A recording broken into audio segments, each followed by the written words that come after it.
नमस्कार मित्रों, सक्सेसवादी चैनल पर एक बार पुनः आपका स्वागत है। जी हाँ मित्रों, मुझे उम्मीद है कि आपकी तैयारी एक अच्छी दिशा में होगी लेखपाल को लेकर, और मुझे आशा है कि आप आशान्वित होंगे कि आपको कॉल किया जाएगा। लेकिन प्रश्न इस बात का है कि आखिर कितने लोगों को कॉल करना है आयोग को। तो जैसा कि मैं आपको बता दूं, अब तक की जो मेरे पास इंफॉर्मेशन है वो 15 गुना से 18 गुना विद्यार्थियों की कॉलिंग की जाएगी।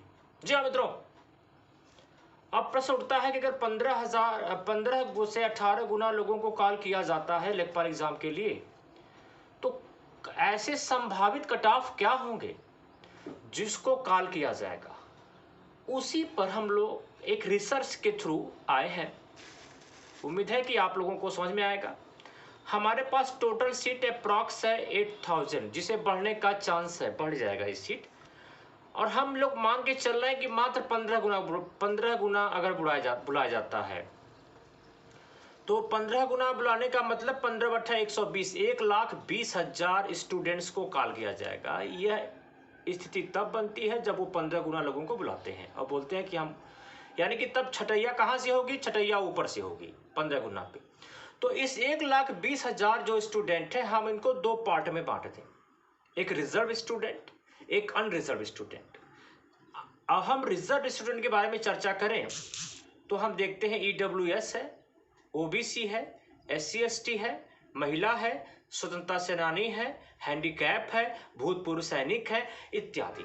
तो जो वर्तमान का जो डेटा है आरक्षण का उत्तर प्रदेश में, वो लगभग 59% के आसपास जाके बैठता है। मतलब 55% से अब 59 के बीच में कोई एक डेटा बैठता है।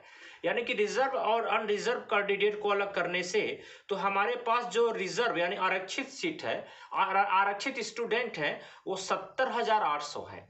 और इसी प्रकार से जो अनारक्षित है उनको आप माइनस कर लीजिए, यानी कि हम मान के चलें कि 50,000 की संख्या उनकी भी है। ये 15,000 डाटा पे हम आपको बता रहे हैं।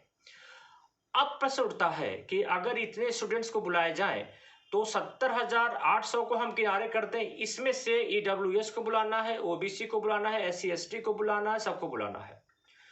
तो और अनरिजर्व 50,000 है।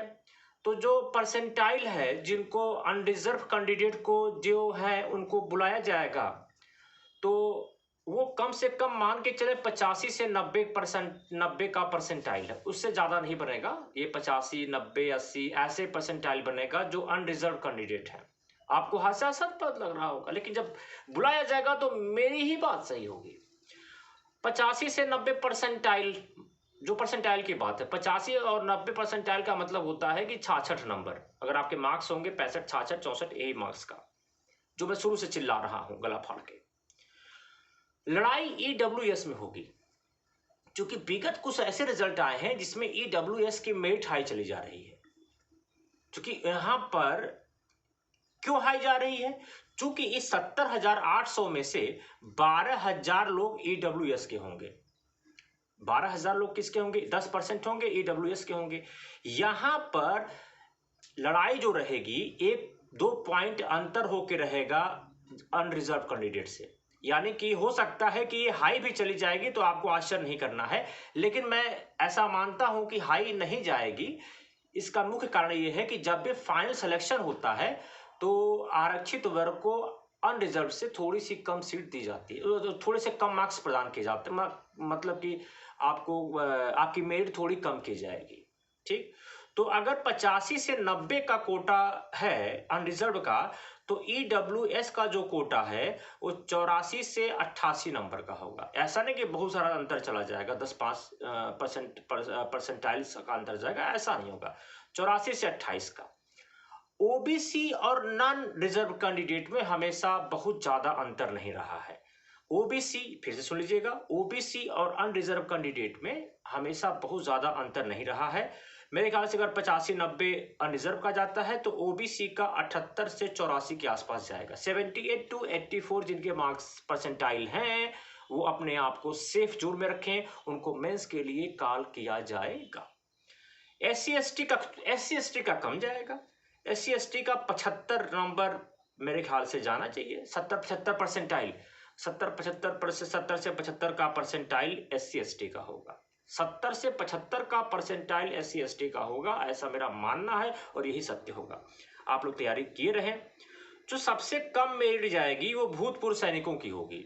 जी हाँ, अगर दो कुछ लोग भरे होंगे भूतपूर्व सैनिक वगैरह, तो सबसे लोएस्ट मेरिट उन्हीं की जाएगी। जो मेरे ख्याल से लगता है कि 60 से 65 जो परसेंटाइल बनता है वो भूतपूर्व सैनिकों का ही बनेगा।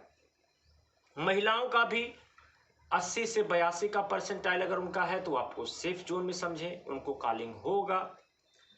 और स्वतंत्रता सेनानी भी ठीक ठाक है, उसमें 5 नंबर दाएं बाएं कर ले। हैंडीकैप के लिए 67 से 72 नंबर परसेंटाइल अगर है हैंडीकैप का तो अपने आप को सेव करें।